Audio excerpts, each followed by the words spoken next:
बच्चों, हम लोग लास्ट क्लास में charging of large conducting plates पढ़े थे। आज हेडिंग डालिए चार्जिंग ऑफ स्फेरिकल सेल। हम लोग स्फेरिकल सेल का चार्जिंग पढ़ेंगे, उसके अंदर बाहर इलेक्ट्रिक फील्ड और पोटेंशियल का वेरिएशन पढ़ेंगे। तो देखते हैं ज़रा, चार्जिंग ऑफ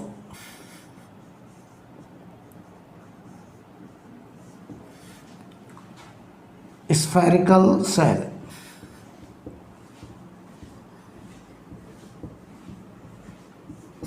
स्फेरिकल सेल का हम लोग चार्जिंग पढ़ने जा रहे हैं। तो देखते हैं ज़रा, मान लो हम आपसे कहें ये कंडक्टिंग सेल है, ऐसे कंडक्टिंग सेल है, हमने इसको चार्ज Q दिया है और ये Q चार्ज इसकी सरफेस पर फैल जाएगा, क्योंकि चार्ज कंडक्टर की सरफेस पर होता है। ऐसे ये चार्ज सरफेस पर फैल गया। क्यों? बताओ, ये एरिया में चार्ज फैला है। तो अगर हम यहाँ बात करें सिग्मा, तो वो होगा charge upon area 4 pi R square. Charge upon area 4 pi R square. हमें इसके अंदर बाहर इलेक्ट्रिक फील्ड और पोटेंशियल का कैलकुलेशन करना है, इनसाइड एंड आउटसाइड। ठीक, तो ध्यान से देखिए, अगर हम आपसे कहें इसके सेंटर से स्मॉल आर दूरी, तो इसमें दो केस हम डिस्कस करते हैं, एक इनसाइड एक आउटसाइड। तो पहले तो केस 1 देखिए, case 1 R less than capital R के लिए, तो सेंटर से स्मॉल आर दूरी पर यहाँ किसी पॉइंट पर अगर हमको इलेक्ट्रिक फील्ड निकालना है, मान लीजिए पॉइंट P, तो हम इस आर को रेडियस मानते हुए एक स्फेरिकल गॉसियन सरफेस बनाएंगे ऐसे। ठीक, स्फेरिकल गॉसियन सरफेस। तो इस गॉसियन सरफेस के लिए बताओ, ये गॉसियन सरफेस ऐसे हमने एक स्फेरिकल लिया है। मैं तुमसे कहूँ इस पॉइंट पर, इस पॉइंट पर, इस पॉइंट पर आर दूरी पर हमको इलेक्ट्रिक फील्ड निकालना है, वो भी इनसाइड रीजन है, आर कैपिटल आर से छोटा है। ये इनसाइड पॉइंट है, इनसाइड रीजन में हम लोग बात करने जा रहे हैं। ठीक है, तो ध्यान से देखना बेटा, अगर हम तुमसे कहें कि बताओ जरा यहाँ पर इस सरफेस का ds एरिया ऐसे होगा, गॉसियन सरफेस का ds एरिया ऐसे होगा, ऐसे ऐसे होगा। तो बताइए जरा, हमने जो गॉस लॉ पढ़ा था, किसी भी क्लोज सरफेस के लिए linear integral, surface integral of electric field E dot ds, Gauss law क्या कहता था? Surface integral of electric field over close surface will be equal to Q in upon epsilon naught, in close charge upon epsilon naught. ये बताओ बेटा, total flux था, ये E net होता था, नेट फील्ड, यानी टोटल चार्ज की वजह से जो फील्ड होता था, E net dot ds equal to Q in by epsilon naught, और ये बनता था total flux E dot ds। तो टोटल फ्लक्स इनर चार्ज का होता था, लेकिन फील्ड सारे चार्ज का होता था। तो जरा बताइए, यहाँ पर इस गॉसियन सरफेस के अंदर जो चार्ज है वो 0 है, ये 0 है, तो ये इंटीग्रल 0 हो। अब ध्यान देना, अगर ये इंटीग्रल 0 है तो यहाँ से देखना ds ये ds तो 0 है नहीं, इसका मतलब इलेक्ट्रिक फील्ड, बताइए net field inside the region 0 आ रही है। तो एक बात तो समझ में आ गई कि सेंटर से लेके सरफेस तक जस्ट इनसाइड रीजन में इलेक्ट्रिक फील्ड 0 आ रही है। और बात सही है, हमने आर को रेडियस मानते हुए एक स्फेरिकल गॉसियन सरफेस ड्रॉ किया, हमने देखा उस गॉसियन सरफेस से जो इनक्लोज चार्ज है वो कितना आ रहा है? 0। राइट, अब देखना, अगर हम बात करें पोटेंशियल की, पोटेंशियल कैलकुलेशन, एक बात अच्छे समझ लो बेटा, जो गॉस लॉ होता है E डॉट ds में, वो E नेट होता है टोटल चार्ज की वजह से, और Q इन होता है इनक्लोज चार्ज, और इनक्लोज चार्ज बताओ इस गॉसियन सरफेस से क्या आ रहा है? 0। अब मैं बात करूं पोटेंशियल, तो इस पॉइंट P पर मैं पोटेंशियल लिखने जा रहा हूं, P पॉइंट पर पोटेंशियल। तो ध्यान से देखना बेटा, बताओ इस पूरे Q चार्ज की वजह से यहाँ नेट फील्ड 0, यहाँ नेट फील्ड 0, यहाँ नेट फील्ड 0, यहाँ नेट फील्ड 0 हमने साबित कर दिया। तो बताओ अंदर हर जगह फील्ड अगर 0 है, तो बताओ अंदर हर जगह पोटेंशियल कैसा? कांस्टेंट। तो मैंने कहा P पॉइंट का पोटेंशियल, सेंटर का पोटेंशियल, बल्कि सेंटर से लेकर के सरफेस तक पोटेंशियल, सरफेस ये पी पॉइंट, ये सेंटर, ये सरफेस, सबका पोटेंशियल बराबर है और कांस्टेंट होगा, क्योंकि आप कह रहे हैं सेंटर से लेकर के सरफेस तक कोई इलेक्ट्रिक फील्ड नहीं है, और अगर इलेक्ट्रिक फील्ड नहीं है तो पोटेंशियल हर जगह कैसा होगा, कांस्टेंट।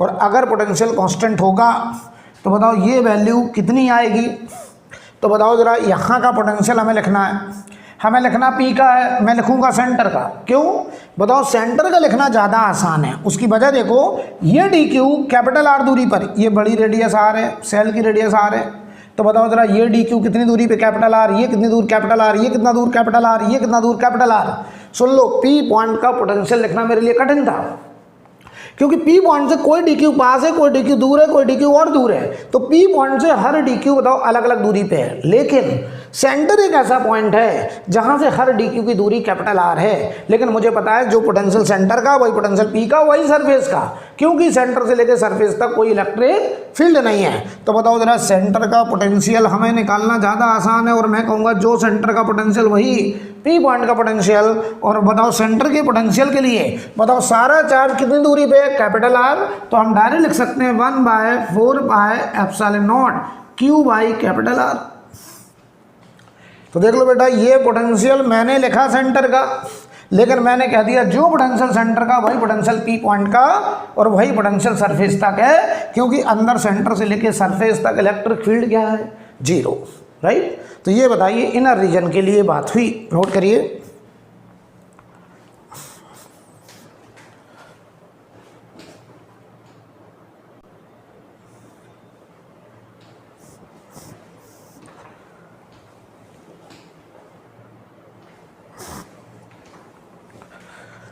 तो देखो बेटा, मुझे लगता है आप लोगों ने इसको नोट कर लिया होगा।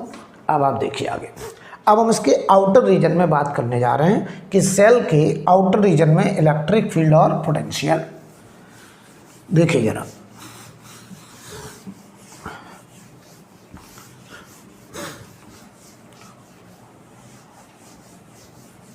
आउटर रीजन में इलेक्ट्रिक फील्ड और पोटेंशियल।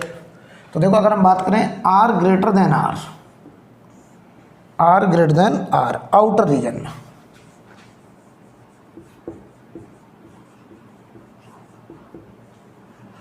अगर हम आउटर रीजन की बात करें तो ज़रा देखिए भाई, आउटर रीजन के लिए हम नया फोटो बना दे रहे हैं।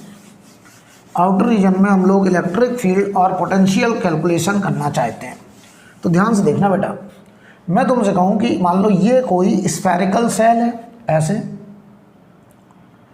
और यहाँ पर चार्ज है कैपिटल Q इसके सरफेस पर ऐसे, चार्ज डेंसिटी सिग्मा है, अंडरस्टूड है, और इसकी रेडियस कैपिटल R है। हमसे कहा जा रहा है कि इसके सेंटर से स्मॉल r दूरी, अब ये स्मॉल r देखो कैपिटल R से ज़्यादा है, मतलब वो पॉइंट आउटर रीजन में, यहाँ एक पॉइंट है P, हमको इस पॉइंट P पर इलेक्ट्रिक फील्ड निकालनी है। तो पता हम क्या करेंगे, इस पॉइंट P को सेंटर से ज्वाइन करेंगे, स्मॉल r को रेडियस मानते हुए एक स्फेरिकल गॉसियन सरफेस कंसीडर करेंगे ऐसे ऐसे, ठीक है। ये स्फेरिकल गॉसियन सरफेस हमने कंसीडर किया, राइट। अब समझना जरा, तो बताइए जरा, इस प्लस चार्ज का जो इलेक्ट्रिक फील्ड लाइंस होगा वो ऐसे होगा, रेडियली आउटवर्ड, ऐसे ऐसे ऐसे होगा, ऐसे होंगी इलेक्ट्रिक फील्ड लाइंस, ऐसे होंगी इलेक्ट्रिक फील्ड लाइंस। अच्छा, इसका जो ds एरिया होगा वो ऐसे होगा, ऐसे ऐसे, हम पूरा नहीं दिखा रहे हैं, थोड़ा सा दिखा दे रहे हैं। तो क्या इसका सरफेस एरिया ds ऐसे आएगा सरफेस पर, राइट।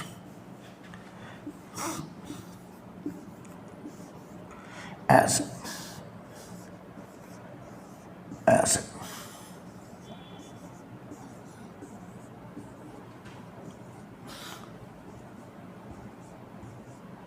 तो ध्यान दीजिए, ये हमारा पूरा ds। तो अगर हम लिखें surface integral of electric field E dot ds is equal to Qn by epsilon naught. ध्यान से देखना बेटा, Qn by epsilon naught. E क्या है, इस गॉसियन सरफेस के सरफेस पर इलेक्ट्रिक फील्ड, ds इस गॉसियन सरफेस का सरफेस एरिया, और Qn है उस गॉसियन सरफेस से इनक्लोज चार्ज। तो ज़रा बताओ यहाँ पर इसका ds बताओ, ds एरिया सरफेस के परपेंडिकुलर बाहर की तरफ, इलेक्ट्रिक फील्ड भी बाहर की तरफ है क्योंकि ये पॉजिटिव चार्ज है। यहाँ देखो ds एरिया ऐसे, इलेक्ट्रिक फील्ड भी ऐसे, आप कहीं भी देख लो, देखो यहाँ पे देख लो इलेक्ट्रिक फील्ड ऐसे और ds भी बताओ ऐसे। तो आप क्या नोटिस कर रहे हैं, चाहे आप यहाँ देख लें चाहे यहाँ देख लें, देखो इधर देखो ऐसे होगा इलेक्ट्रिक फील्ड और इसका ds एरिया भी ऐसे होगा। तो आप क्या नोटिस कर रहे हैं कि हर जगह E और ds पैरेलल है। तो बताओ हम इसको ओपन करेंगे ऐसे, surface integral E ds cos 0 बराबर Q इनक्लोज, इस गॉसियन सरफेस से जो इनक्लोज चार्ज है वो capital Q total upon epsilon not. अब ध्यान से देखना, यहाँ पर EDS पैरेलल, हर जगह बताओ इलेक्ट्रिक फील्ड और DS क्या पैरेलल थे, आप कहीं भी देख लीजिए। यहाँ देख लो इलेक्ट्रिक फील्ड ऐसे है तो इसका DS एरिया परपेंडिकुलर आउटवर्ड ऐसे होगा, तो EDS पैरेलल। इलेक्ट्रिक फील्ड ऐसे था, DS ऐसे था, हर जगह हम देख रहे हैं E और DS कैसे हैं, पैरेलल। अब दूसरी खास बात देखो, हम ये DS ले लें, ये DS ले लें, बताओ ये DS इस पूरे चार्ज के लिए, पूरे चार्ज के लिए ये DS, ये DS, ये DS, ये DS एकदम सिमेट्री में है। कैसा है, सिमेट्री में। और अगर सिमेट्री में है तो मुझे ये नहीं पता कि यहाँ फील्ड कितनी है, लेकिन मुझे इतना जरूर पता है कि जो इलेक्ट्रिक फील्ड यहाँ होगी वही इलेक्ट्रिक फील्ड यहाँ होगी, वही इलेक्ट्रिक फील्ड यहाँ होगी, वही इलेक्ट्रिक फील्ड यहाँ होगी, वही इलेक्ट्रिक फील्ड यहाँ होगी। यानी हर DS पर इलेक्ट्रिक फील्ड की न्यूमेरिकल वैल्यू बराबर बराबर होगी। तो हम इस E को इंटीग्रेशन से बाहर कर सकते हैं और ये हो जाएगा Q by epsilon not, right. ये ध्यान दो, हमने E को इंटीग्रेशन से बाहर कैसे करा, DS बदल रहा है, कभी ये DS है, कभी ये DS है, कभी ये DS है, कभी ये DS है, कभी ये DS है, DS बदल रहा है, लेकिन हर DS पर इलेक्ट्रिक फील्ड की वैल्यू बराबर बराबर है। क्यों बराबर है, क्योंकि चाहे हम ये DS ले लें, चाहे ये DS ले लें, चाहे ये DS ले लें, इस पूरे स्फेरिकल चार्ज के लिए ये DS सारे DS सिमेट्री में लोकेटेड हैं। अगर सिमेट्री में लोकेटेड हैं तो हर DS पर इलेक्ट्रिक फील्ड की न्यूमेरिकल वैल्यू बराबर बराबर है। तो बताओ DS बदल रहा है लेकिन इलेक्ट्रिक फील्ड कांस्टेंट है, तो उसे हमने इंटीग्रेशन से बाहर करा। E इंटू DS इंटीग्रेट, बताओ ये DS इंटीग्रेट होकर के हमारा जो गॉसियन सरफेस है उसका surface area 4 pi small r square, ये हमारे गॉसियन सरफेस का टोटल सरफेस एरिया बन गया, is equal to Q by epsilon naught. तो E बराबर देखो क्या हो गया, 1/4 pi epsilon naught Q by r square. ये आ गया इलेक्ट्रिक फील्ड। और डायरेक्शन की बात करें तो रेडियली आउटवर्ड, अगर हम इसको वेक्टर के साथ, ये मैग्नीट्यूड आ गया, अगर वेक्टर के साथ लिखें तो डायरेक्शन हो जाएगी रेडियली आउटवर्ड, रेडियली आउटवर्ड,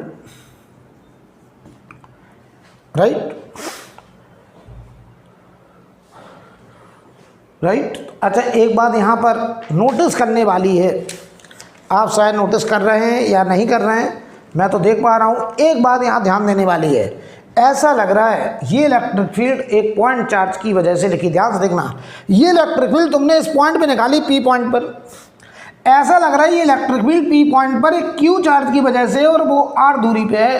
तो ज़रा ध्यान दो, इस P से अगर हम स्मॉल r दूरी पे चले जाएँ तो कहाँ पहुँच गए, सेंटर पर। तो ऐसा लग रहा है, समझो जरा, एक कैपिटल Q चार्ज, इससे R दूरी पे एक पॉइंट P है, तो बताओ इलेक्ट्रिक फील्ड यही तो आएगी। अगर एक पॉइंट चार्ज है कैपिटल Q, R दूरी पे पॉइंट P है, तो ये इलेक्ट्रिक फील्ड आएगी। और ये इलेक्ट्रिक फील्ड हमने निकाली इस पॉइंट P पर है, इसका मतलब P पॉइंट से R दूरी पे चार्ज Q होगा। तो इससे R दूरी हम चले जाएं तो हम चले गए सेंटर पे, यानी इस पॉइंट के लिए ऐसा लग रहा है जैसे पूरा चार्ज स्फेरिकल चार्ज ना हो करके एक पॉइंट चार्ज है और वो कहाँ पे रखा है, सेंटर पर। तो नोट लगा के एक लाइन लिखें, इसका मतलब स्फेरिकल चार्ज डिस्ट्रीब्यूशन के आउटसाइड रीजन के लिए ऐसा लगता है जैसे पूरा चार्ज एक पॉइंट चार्ज है और वो पॉइंट चार्ज उस स्फीयर के कहाँ पे रखा हुआ है, सेंटर पे, राइट। तो लिखिए इसमें नोट में एक line, for a point outside the conducting shell, for a point outside the conducting shell whole charge can be assumed, whole charge can be assumed to be present, whole charge can be assumed to be present, whole charge can be assumed to be present at the whole charge can be assumed to be present at the center of sphere, at the center of sphere, at the center of sphere, right? बहुत बढ़िया, समझ लीजिए। तो देखो एक बात समझ में आ गई, इस पॉइंट पर इलेक्ट्रिक फील्ड लिखने के लिए हम पूरे चार्ज को पॉइंट चार्ज मान लें, कहाँ पर, सेंटर पे, और डायरेक्ट इलेक्ट्रिक फील्ड लिख सकते हैं 1/4πε0 Q/r², क्योंकि आउटर रीजन के लिए ऐसा लग रहा है जैसे पूरा चार्ज एक स्फेरिकल चार्ज ना होकर के पॉइंट चार्ज है, और वो पॉइंट चार्ज कहाँ रखा है, सेंटर पे।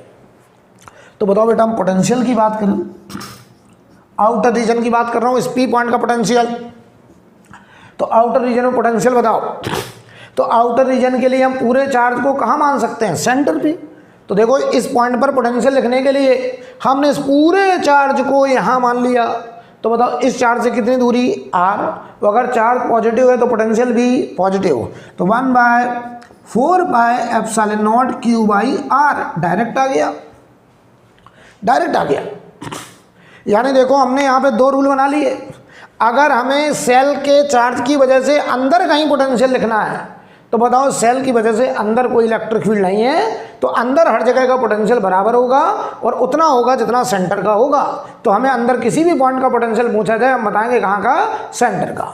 और आउटर रीजन के लिए पूरे चार्ज को, स्फेरिकल चार्ज को हम एक पॉइंट चार्ज की तरह ट्रीट कर सकते हैं, और वो पॉइंट चार्ज हम कॉन्सेंट्रेटेड मान लेंगे कहाँ, सेंटर पे, और फिर हम डायरेक्ट लिख सकते हैं 1/4πε0 Q/r। और इलेक्ट्रिक फील्ड के लिए भी आउटर रीजन में electric field and potential calculation करने के लिए आप स्फेरिकल चार्ज को, पूरे चार्ज को एक पॉइंट चार्ज मान लीजिए, और कहाँ पर मान लीजिए, सेंटर पर। I think clear, right. तो अब हम बनाने जा रहे हैं इसका electric field versus R graph, potential versus R graph. तो देखिए जरा,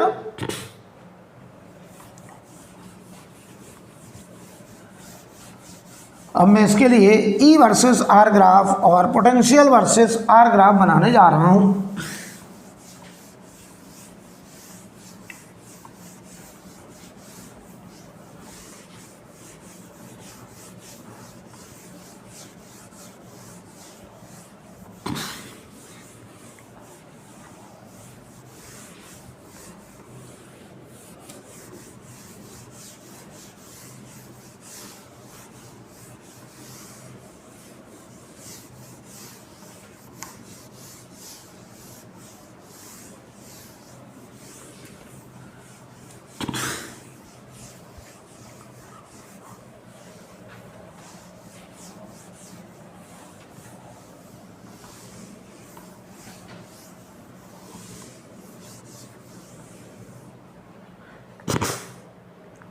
तो देखिए हम इसके लिए electric field versus R graph और पोटेंशियल वर्सेस आर ग्राफ बनाने जा रहे हैं।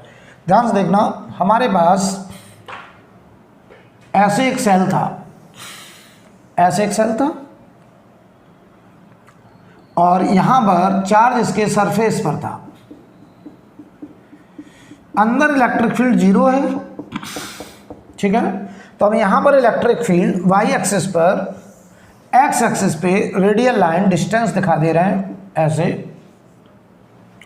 ध्यान देना जरा, अगर हम यहां से, इसकी रेडियस कैपिटल आर है, ये इसका सेंटर है, तो देखो भाई इसे हम लोग प्लस आर बोल दे रहे हैं, और इसे हम लोग माइनस आर बोले दे रहे हैं। ध्यान से देखना, तो चलो बताओ, यहां से लेके यहां तक, यहां से लेके यहां तक इलेक्ट्रिक फील्ड क्या है, 0।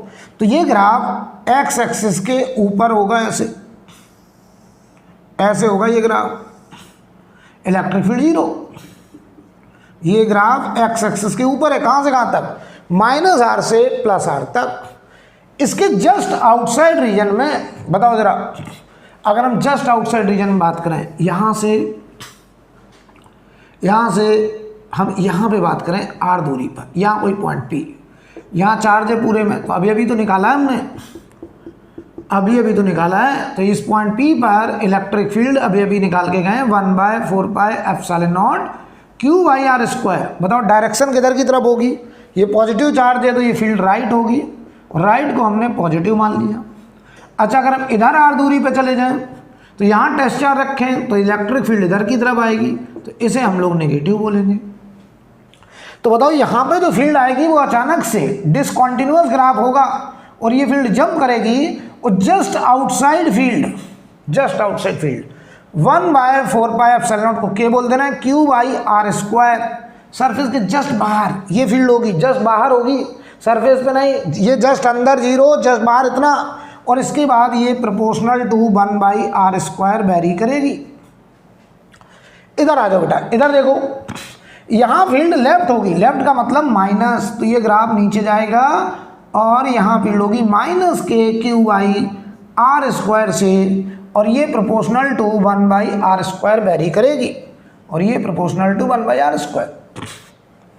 तो ये जस्ट आउटसाइड, इसके जस्ट बाहर ये फील्ड होगी, और फिर ये फील्ड 1/r² के हिसाब से वेरी करेगी, और ये ग्राफ हमारा होगा electric field versus R graph, right. Note करिए। अब मैं बनाने जा रहा हूँ पोटेंशियल का ग्राफ। देखो हमने फील्ड यहाँ से लेके यहाँ तक फील्ड 0, यहाँ अचानक से फील्ड बढ़ गई और फिर प्रोपोर्शनल टू 1/r², यहाँ फील्ड 0, अचानक से फील्ड बढ़ गई और फिर 1/r²। बढ़ने का मतलब लेफ्ट है तो नेगेटिव में दिखाने का मतलब लेफ्ट साइड है, फील्ड वेक्टर क्वांटिटी होता है, तो उसे अगर ग्राफ में दिखाना है तो मैग्नीट्यूड के साथ साथ डायरेक्शन भी दिखाना है बेटा।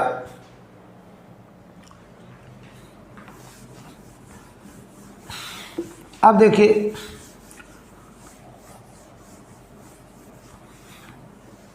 अब अगर हम बात करें पोटेंशियल का ग्राफ बना रहे हैं, ध्यान से देखिएगा, पोटेंशियल वर्सेस आर ग्राफ, ये बड़े स्टैंडर्ड ग्राफ हैं जो आपको पता होना चाहिए। पोटेंशियल के लिए बताओ बेटा, सेंटर से लेके यहां तक इलेक्ट्रिक फील्ड 0, पोटेंशियल कैसा, कांस्टेंट। तो अंदर किसी भी पॉइंट का पोटेंशियल बताओ वही होगा जो सेंटर का होगा, वही सरफेस तक होगा। तो ध्यान दो, ये सरफेस है +r तक, ये -r तक सरफेस, तो -r से +r तक पोटेंशियल कांस्टेंट है। अच्छा तो चार्ज अगर पॉजिटिव है तो यहाँ पोटेंशियल, यहाँ पोटेंशियल, यहाँ पोटेंशियल पॉजिटिव ही तो होगा। तो ये ग्राफ देखिए, यहाँ से ये कांस्टेंट पोटेंशियल ऐसे, और ये कोऑर्डिनेट होगा 1/4πε0 Q/R, और यही पोटेंशियल पता है सेंटर का है, यही पोटेंशियल सरफेस का है, और यही पोटेंशियल इनसाइड किसी भी पॉइंट का है। सेंटर का पोटेंशियल, सरफेस का पोटेंशियल, इनसाइड पोटेंशियल हर जगह बराबर बराबर है, क्योंकि अंदर इलेक्ट्रिक फील्ड 0 है। अब आओ इसके आगे बताओ, ये आउटर रीजन, वो आउटर रीजन के लिए पूरे चार्ज को हम क्या मान लेते हैं, पॉइंट चार्ज, कहाँ पर, सेंटर पे, तो पोटेंशियल होगा 1/4πε0 Q/R। तो ये देखिए यहाँ से पोटेंशियल 1/R के हिसाब से वेरी करेगा, यहाँ पे पोटेंशियल 1/R के हिसाब से वेरी करेगा, ये आएगा पोटेंशियल। देख लो भाई। अच्छा पोटेंशियल यहाँ पे भी पॉजिटिव होगा, यहाँ पे भी पॉजिटिव होगा, क्यों, क्योंकि चार्ज अगर पॉजिटिव है तो पोटेंशियल हर जगह कैसा होता है, पॉजिटिव। पॉजिटिव चार्ज का पोटेंशियल हमेशा पॉजिटिव। अच्छा आपने एक बात और सीखी थी, कि इलेक्ट्रिक फील्ड होता है -dV/dr, आपने सीखी थी, यानी minus time slope of V versus R graph, ये आप पढ़े थे। आपको पता है इस पॉइंट पे अगर हम बात करें, ये पॉइंट, तो एट R = R, या ग्राफ में शार्प टर्न है, तो जो dV/dr है वो है does not exist, dV/dr does not exist का मतलब समझो, जहां पर ये शार्प टर्न होता है, कॉर्नर होता है, किंक होता है, वहाँ पे स्लोप डिफाइंड नहीं होता है। तो यहाँ dV/dr डिफाइंड नहीं है, मतलब इस पॉइंट पर इलेक्ट्रिक फील्ड डिफाइंड नहीं है, डज नॉट एग्जिस्ट। यानी तभी मैं कह रहा था कि इस पॉइंट के just inside field, just outside field, लेकिन इस पॉइंट पर हम इलेक्ट्रिक फील्ड डिफाइंड नहीं कर सकते। हम सरफेस के जस्ट इनसाइड बात करेंगे, हम सरफेस के जस्ट आउटसाइड बात करेंगे, लेकिन हम सरफेस पर बात नहीं कर पाएंगे क्योंकि सरफेस पर इलेक्ट्रिक फील्ड डिफाइंड नहीं है। क्लियर?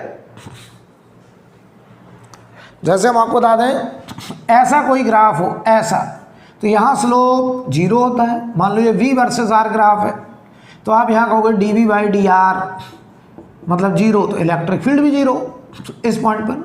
लेकिन अगर ग्राफ ऐसे बना दें हम ऐसे, तो अब तुम कहोगे इस पॉइंट पर, इसे हम लोग बोलते हैं sharp turn, sharp turn, sharp turn आ जाए, इसे बोलते हैं स्मूथ टर्न। ये हमारा स्मूथ टर्न है। अगर स्मूथ टर्न होगा तो स्लोप बेटा 0 होगा, लेकिन अगर शार्प टर्न होगा तो हम कहेंगे यहाँ पर जो स्लोप है वो डज नॉट एग्जिस्ट है, डी यानी डज नॉट एग्जिस्ट।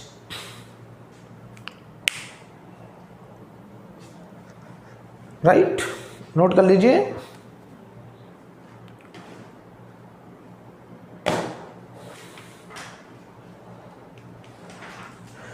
अब हेडिंग डालिए, ये एकदम क्लियर हो जाना चाहिए। तो देखो बेटा, दो बातें हम सीख गए कि कंडक्टिंग सेल के केस में चार्ज सरफेस पे होगा, अंदर हर जगह इलेक्ट्रिक फील्ड 0 होगी। अंदर हमें किसी भी पॉइंट का पोटेंशियल पूछा जाए, हम बताएंगे सेंटर का, और सेंटर से लेकर सरफेस तक हर पॉइंट का पोटेंशियल बराबर होगा। और आउटर रीजन पर इलेक्ट्रिक फील्ड या पोटेंशियल लिखने के लिए हम पूरे चार्ज को एक पॉइंट चार्ज मान लेंगे, कहाँ पर? सेंटर पर। राइट, और फिर डायरेक्ट इलेक्ट्रिक फील्ड या पोटेंशियल लिख सकते हैं। चलिए अब हम आगे बात कर रहे हैं। ये कंडक्टिंग सेल था, तो हेडिंग डालें electric field and potential, heading डालिए electric field and potential due to, electric field and potential due to uniformly charged, due to uniformly charged solid non-conducting sphere, uniformly charged solid non-conducting sphere।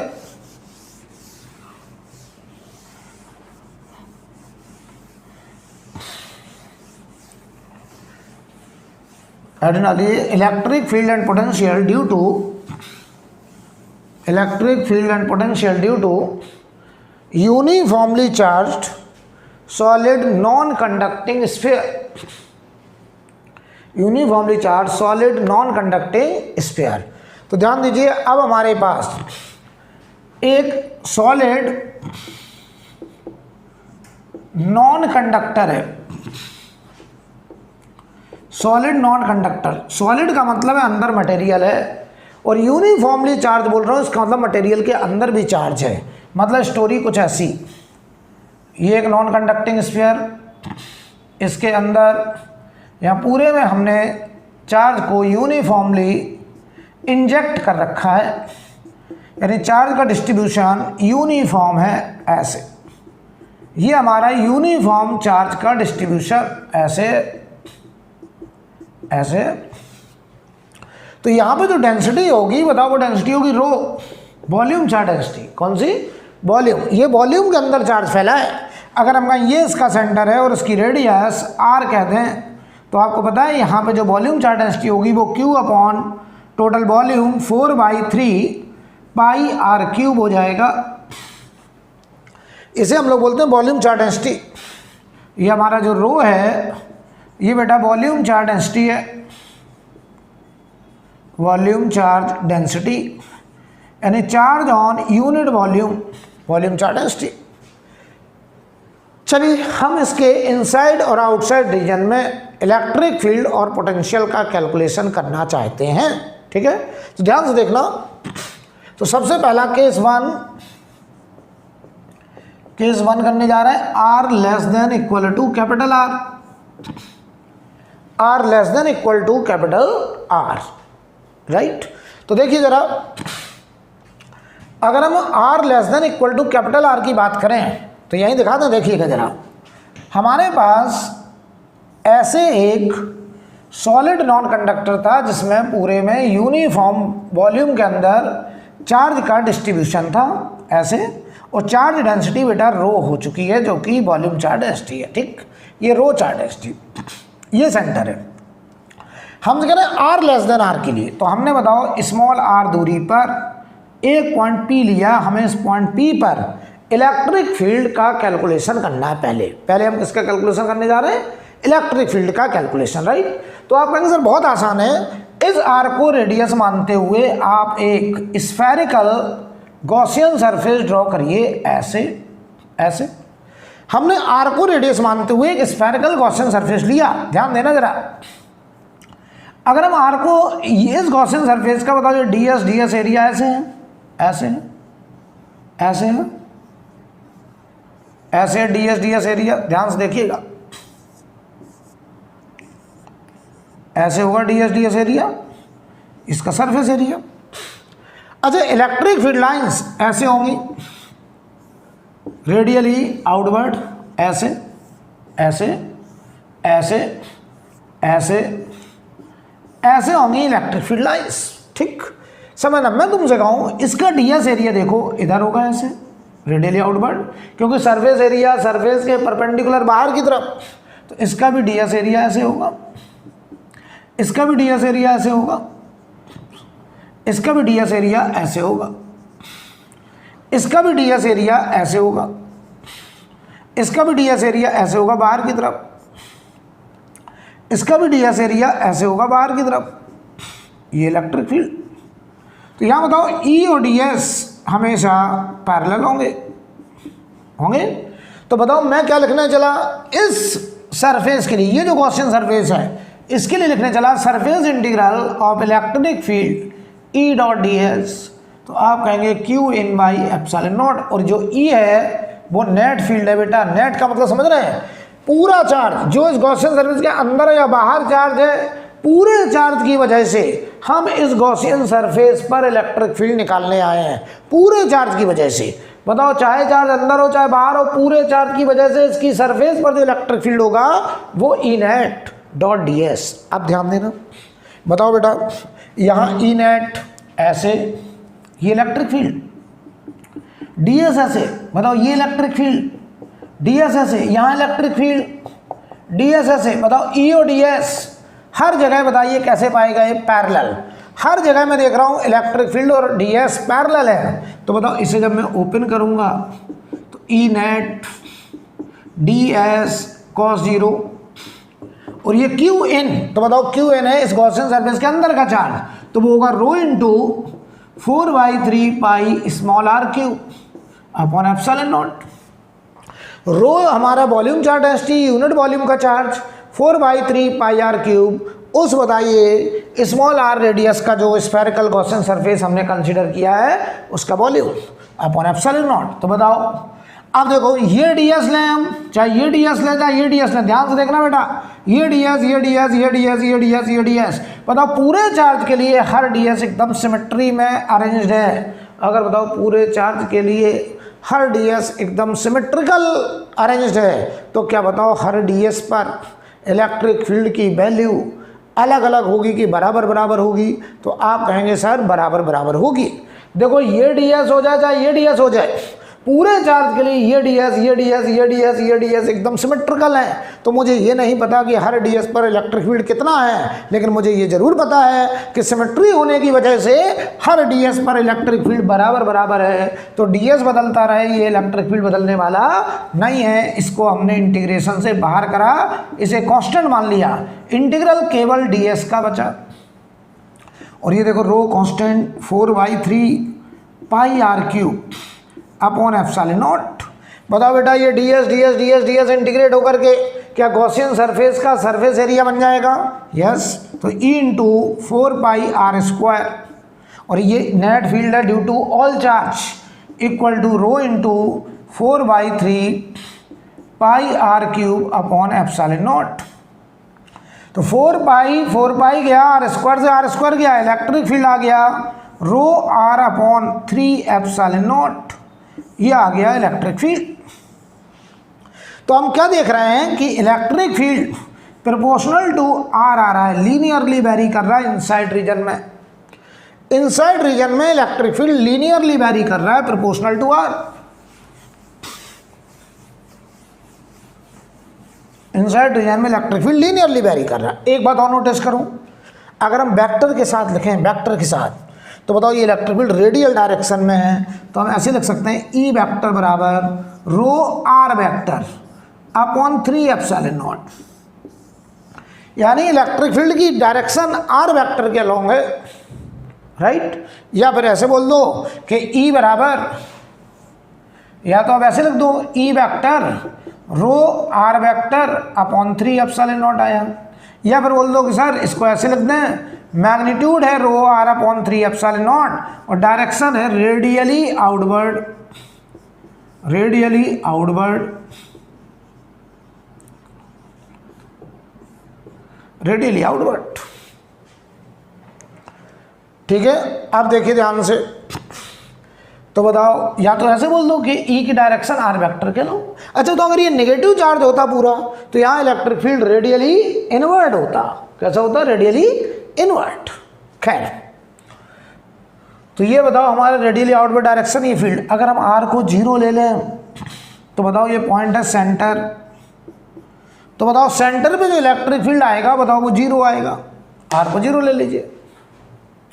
और अगर हम are को capital R ले लें, capital R, तो बताओ ये field maximum होगा और होगा rho capital R upon 3 epsilon naught, rho capital R upon 3 epsilon not.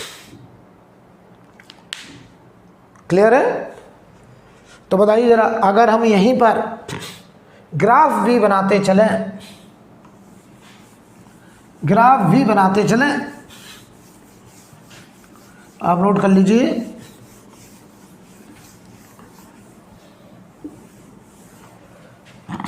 अगर हम यहां पर ग्राफ भी बनाते चलें इलेक्ट्रिक फील्ड का, उसके बाद पोटेंशियल का भी बनाएंगे, तो ध्यान देना, मैं तुमसे एक बात और कहूं कि जैसे ये हमारा non conducting solid sphere uniformly charge था, चार्ज डेंसिटी रो थी, इसके बाहर बताओ आर दूरी पर यहां इलेक्ट्रिक फील्ड। तुम कहोगे सर बहुत आसान है, ये पूरा चार्ज स्फेरिकल चार्ज है, पी पॉइंट कहाँ का है? बाहर का है। और अभी भी सीखा, अगर स्फेरिकल चार्ज डिस्ट्रीब्यूशन है तो बाहर किसी भी पॉइंट पर इलेक्ट्रिक फील्ड लिखने के लिए हम पूरे चार्ज को पॉइंट चार्ज मान सकते हैं। कहाँ पर? सेंटर पे। तो क्या हम यहाँ पर इलेक्ट्रिक फील्ड डायरेक्ट लिख सकते हैं? यस। कितना? 1/4 pi epsilon naught Q total upon R square. और डायरेक्शन की बात करें तो रेडियली आउटवर्ड, रेडियली आउटवर्ड। तो ये electric field proportional to 1/r² आ रहा है भाई, प्रोपोर्शनल टू 1/r²। क्लियर? अब देखो ध्यान से,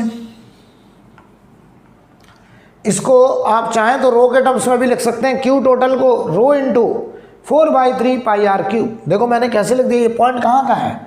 आउटर रीजन का। आउटर रीजन में बताओ, आउटर रीजन में इलेक्ट्रिक फील्ड लिखने के लिए हम पूरे चार्ज को एक पॉइंट चार्ज मान लिया। कहाँ पर? सेंटर पे। इस पॉइंट पर इलेक्ट्रिक फील्ड लिखने के लिए हमने इस पूरे चार्ज को एक पॉइंट चार्ज मान लिया। कहाँ? सेंटर पे। और अब ये सवाल तो इतना बचा कि पूरे क्यू चार्ज से आर दूरी पर इलेक्ट्रिक फील्ड लिखना है, तो ये आ जाएगा।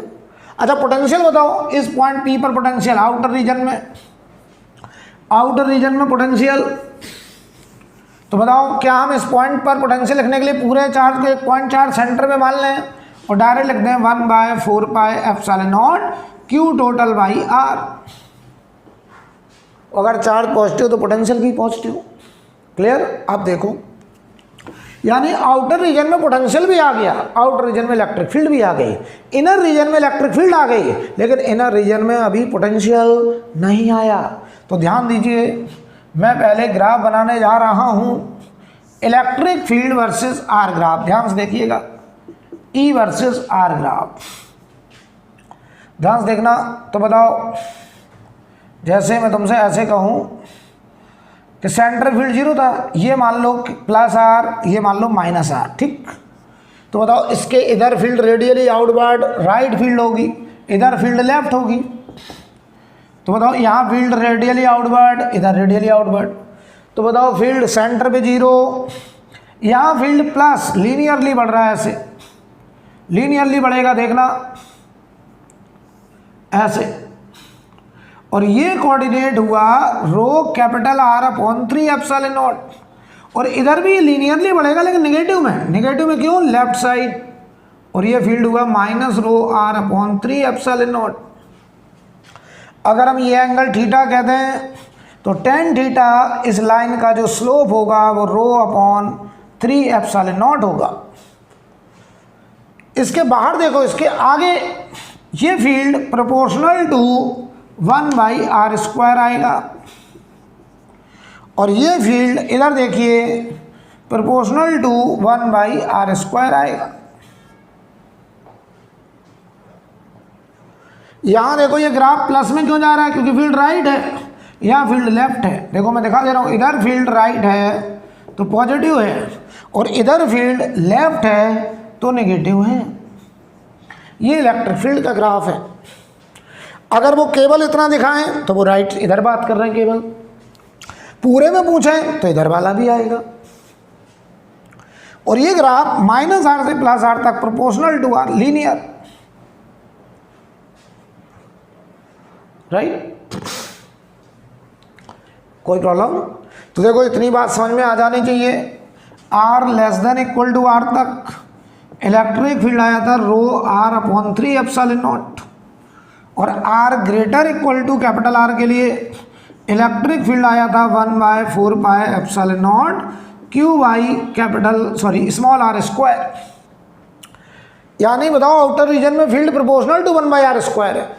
अच्छा, इसको हम रो के टर्म्स में भी लिख सकते हैं, तो 1/4 pi epsilon not, total charge को लिख दो रो इंटू 4/3 पाई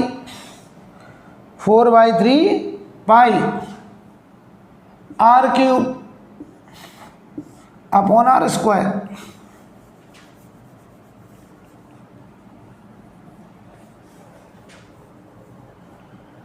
ठीक है, अब देखना, अगर हम बात करें यहां से कुछ कैंसिल हो रहा है, देखो 4 पाई कट गया तो ये आ गया rho r³ upon 3 epsilon naught r²।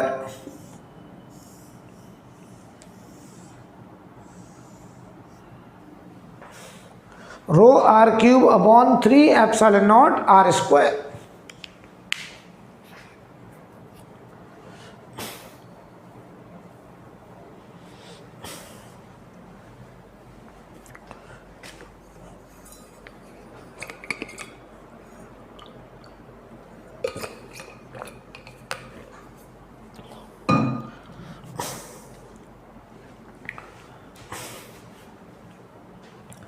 तो बताइए, ये प्रोपोर्शनल टू 1/r² ही द्वारा ये नंबर पूरा कांस्टेंट है। तो ये हमारा इलेक्ट्रिक फील्ड आउटर रीजन के लिए, या अगर टोटल चार्ज के टर्म्स में लिखना है तो सीधा ये लिख दो 1/4 pi epsilon naught Q total upon r²। Clear है? तो देखो हमने इलेक्ट्रिक फील्ड का ग्राफ बना लिया। अब मैं पोटेंशियल का ग्राफ बनाना चाहता हूँ, लेकिन उसके लिए हमें इनसाइड रीजन में पोटेंशियल का फंक्शन क्रिएट करना पड़ेगा। अच्छा, आउटर रीजन के लिए पोटेंशियल ये, अब मैं इनसाइड रीजन के लिए पोटेंशियल कैलकुलेशन करने जा रहा हूं, राइट। तो हेडिंग डाल लीजिए, potential calculation inside the solid non conducting sphere. Potential calculation inside the solid non conducting sphere. देखिए भाई, अब मैं इनसाइड रीजन में पोटेंशियल कैलकुलेशन करने जा रहा हूं, फिर उसका ग्राफ बनाऊंगा। अच्छा, अगर पूरा चार्ज हमने पॉजिटिव लिया है तो पोटेंशियल भी हर जगह पॉजिटिव होगा। अच्छा, पूरा चार्ज पॉजिटिव लिया तो फील्ड कहीं पॉजिटिव कहीं नेगेटिव हो सकता है। फील्ड के प्लस माइनस होने का मतलब उसकी डायरेक्शन से होता है, राइट। अब ध्यान दीजिए जरा,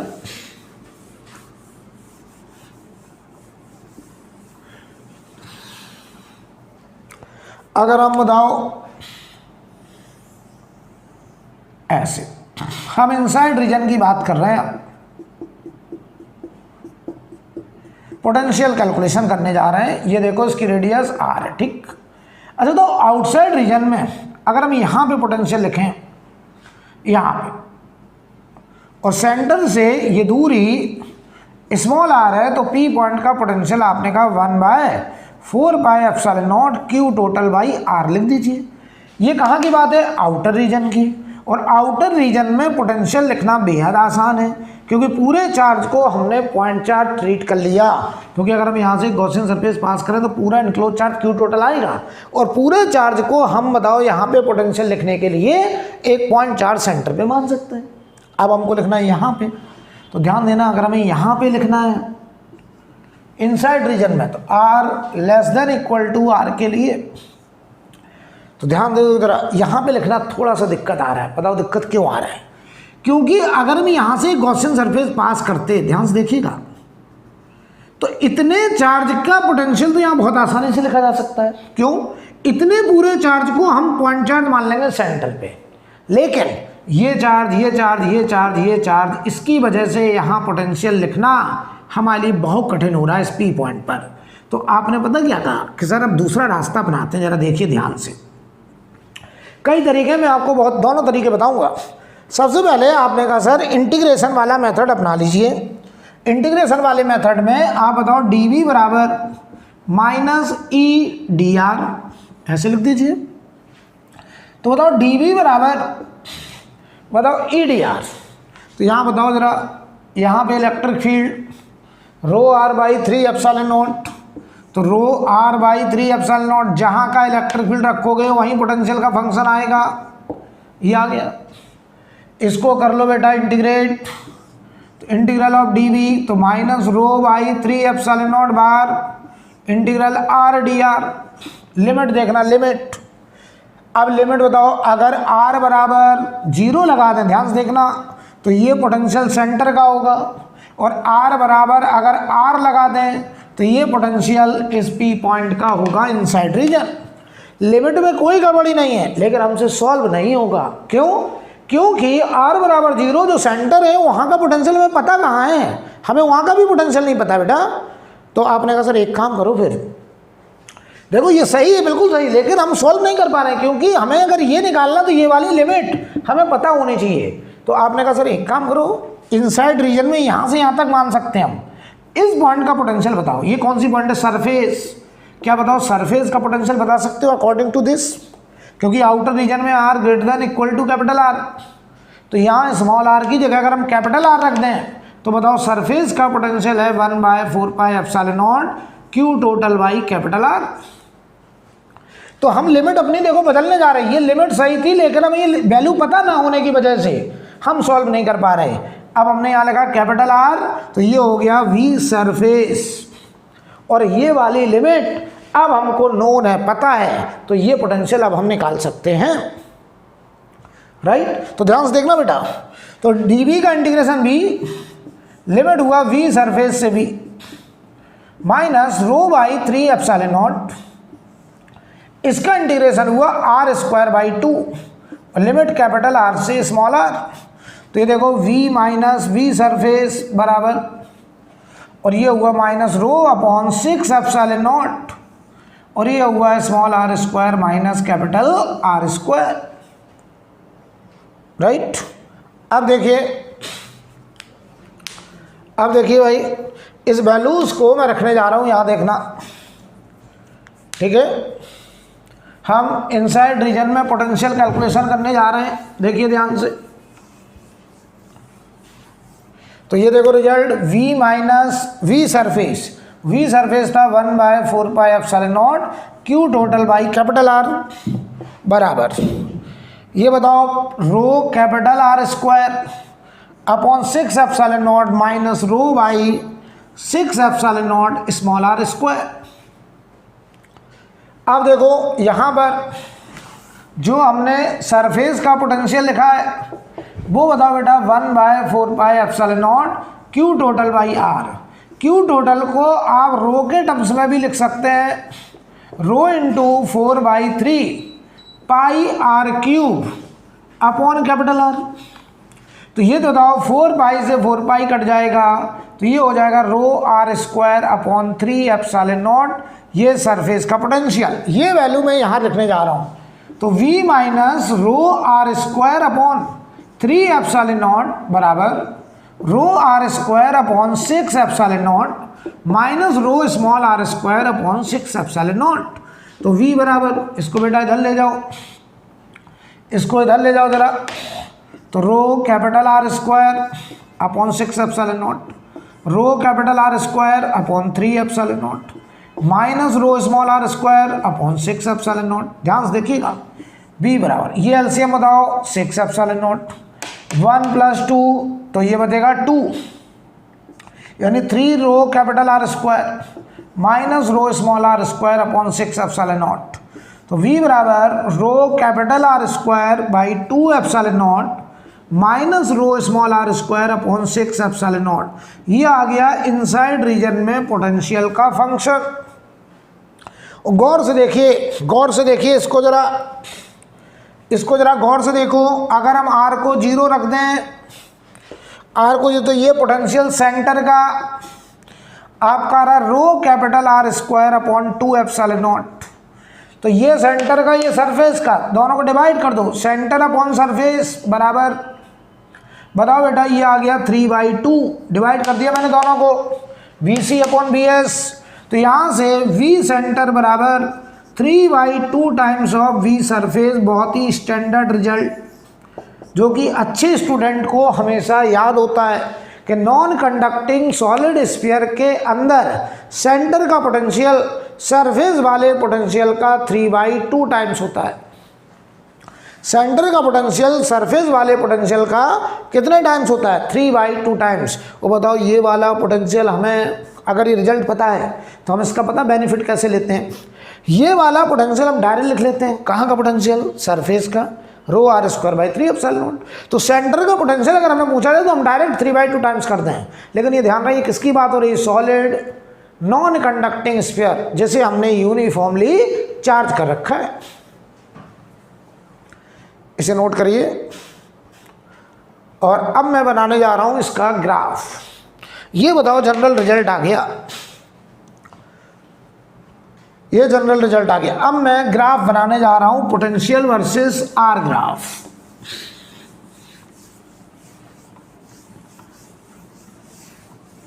तो देखो, इसको हमें दिखाना वाई एक्सिस पर, इसे दिखाना वाई एक्सिस पर। ये कोई कांस्टेंट है के, रो बाई 6 एप्सिलॉन नॉट के डैश, और ये आर को दिखाना एक्स एक्सिस पर। तो ये बेटा X square equal to -4a by parabola opening downward. तो अगर हम यहाँ पे ग्राफ बनाएं, ध्यान से देखिएगा, पोटेंशियल वर्सेस आर ग्राफ। और तुम्हें समझाने के लिए अगर हम यहाँ पर एक solid non conducting sphere consider कर लें ऐसे, ध्यान से देखना, तो आप क्या नोटिस कर रहे हैं कि सब इलेक्ट्रिक फील्ड इधर ऐसे हैं, यहाँ इलेक्ट्रिक फील्ड ऐसे हैं। मैं ग्राफ बना रहा हूँ पोटेंशियल का। इलेक्ट्रिक फील्ड की डायरेक्शन हमेशा high potential to low potential. तो सेंटर का पोटेंशियल सबसे ज़्यादा मैक्सिमम, और सरफेस तक पोटेंशियल इस फंक्शन के हिसाब से पैराबोलिकली ऐसे डिक्रीज करके आता है। ऐसे यहाँ पे भी देखिए, ऐसे डिक्रीज करके आता है।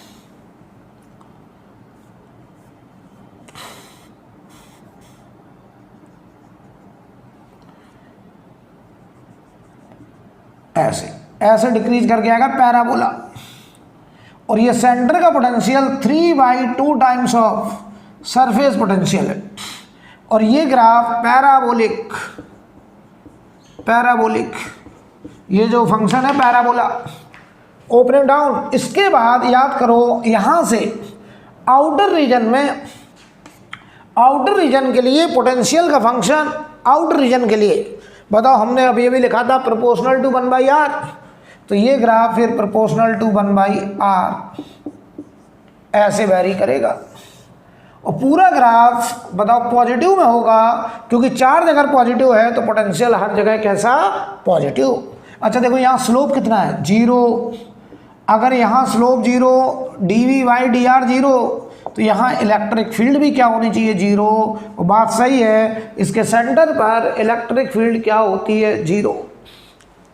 यानी इस solid non conducting uniformly charge sphere में सबसे ज़्यादा पोटेंशियल कहाँ का? तो आपका जवाब होना चाहिए सेंटर का, वो भी सरफेस वाले पोटेंशियल का कितने टाइम्स? तो आपका जवाब है 3/2 टाइम्स। और अंदर जो वेरिएशन है वो ये वेरिएशन है, और बाहर जो वेरिएशन है, बाहर R greater than equal to capital R के लिए हम कहें यहाँ का पोटेंशियल लिखो, तो आप कह रहे हो सर ये पॉइंट बाहर का है, और बाहर वाले पॉइंट के लिए हम पूरे चार्ज को एक पॉइंट चार्ज मान सकते हैं। कहाँ पर? सेंटर पे। तो डायरेक्ट लिख सकते हैं 1/4πε0 Q/R। ये आउटर रीजन का वेरिएशन है। क्लियर?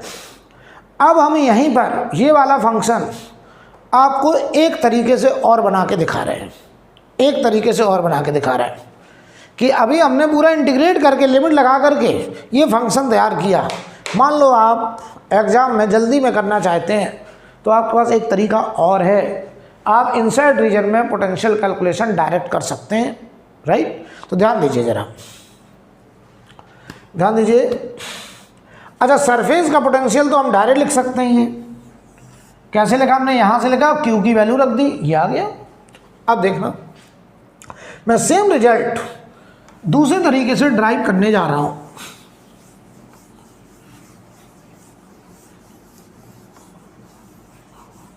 अगर मैं आपसे कहूं यहां पर, तो ये ग्राफ हटा दे रहे हैं, ये मैंने पोटेंशियल का ग्राफ बनाया,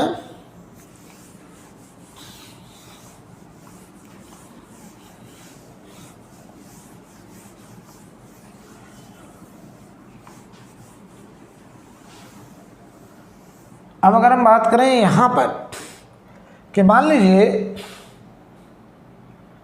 कि इसी को हम दूसरे तरीके से कर, देखना, बताइए सेंटर से लेके सरफेस तक इलेक्ट्रिक फील्ड का ग्राफ ये था प्रोपोर्शनल टू R, और यहाँ इलेक्ट्रिक फील्ड जा कर के अभी भी बना के गए, ये था ρR/3ε0, ठीक है ना?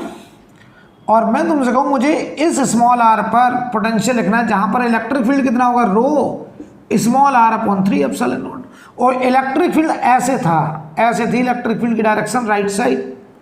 तो बताओ इलेक्ट्रिक फील्ड की डायरेक्शन हमेशा हाई पोटेंशियल से लो पोटेंशियल होता है। तो बताओ ये पॉइंट, यहाँ का पोटेंशियल B सेंटर, यहाँ का पोटेंशियल B R रेडियस, ये पोटेंशियल सरफेस, और ये वाला पोटेंशियल हमें डायरेक्ट पता है ρR²/3ε0। तो कोई हमसे कहे यहाँ का पोटेंशियल बताओ, तो पता है ये E वर्सेस R ग्राफ है, E वर्सेस R ग्राफ का एरिया पोटेंशियल डिफरेंस। तो क्या ये पूरा एरिया अगर हम ले लें यहाँ से लेके यहाँ तक, ये पूरा एरिया, तो आपको पता है ये इन दो पॉइंट का पोटेंशियल डिफरेंस देगा, और ये बनेगा V centre minus V surface बराबर एरिया, और एरिया होगा हाफ बेस R और हाइट है ρR/3ε0। तो देखो बेटा, V सेंटर बराबर ρR²/6ε0 प्लस ρR²/3ε0। एलसीएम ले लो, तो एलसीएम लो जरा, तो ये आ गया ρR²/2ε0, ये आ गया सेंटर का पोटेंशियल। और अगर मैं कहूँ सेंटर पोटेंशियल ये आ गया, सरफेस हमें पहले से पता है, तो बताओ सेंटर और सरफेस का रेशियो निकल आया कितना? 3/2। बड़े आराम से हम ग्राफ से भी कर। अब किसी का नहीं मुझे तो यहाँ का पोटेंशियल बताओ, तो देखो अब इतना एरिया ले लो, यहाँ से लेके यहाँ तक का ग्राफ, ये ग्राफ, अगर हम केवल इतना एरिया लें तो यहाँ से यहाँ तक का पोटेंशियल, तो V सेंटर माइनस VR बराबर हाफ इंटू बेस देखो R और हाइट देखो ρR/3ε0। तो बताओ VR बराबर इनर रेडियस में पोटेंशियल का function V centre minus ρR²/6ε0। तो बताओ VR बराबर, और V सेंटर कितना है? ρR²/2ε0 minus ρR²/6ε0। चेक कर लीजिए, क्या अभी अभी हम लोग यही पोटेंशियल का फंक्शन क्रिएट करके गए हैं? चेक कर लीजिए जल्दी से, यही पोटेंशियल का फंक्शन आ गया इनसाइड रीजन R < R। हमने इसी फंक्शन को एरिया से भी क्रिएट कर दिया, राइट।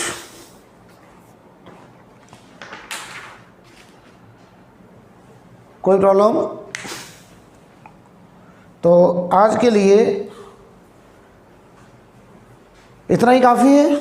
आप लोग इसको, ये स्टैंडर्ड केसेस हैं, एक एक रिजल्ट आपकी बिल्कुल जुबान पे होना चाहिए, आप अच्छे से नोट कर लीजिए, एक एक रिजल्ट बिल्कुल जुबान पे होना चाहिए। अब इन पर न्यूमेरिकल में कैसे एप्लीकेशन करेंगे वो हम लोग कल की क्लास में आगे बात करेंगे, केस ऑफ कैविटी और इन सारे रिजल्ट्स का एप्लीकेशन, राइट। तो आज मैं यहीं रोक रहा हूँ।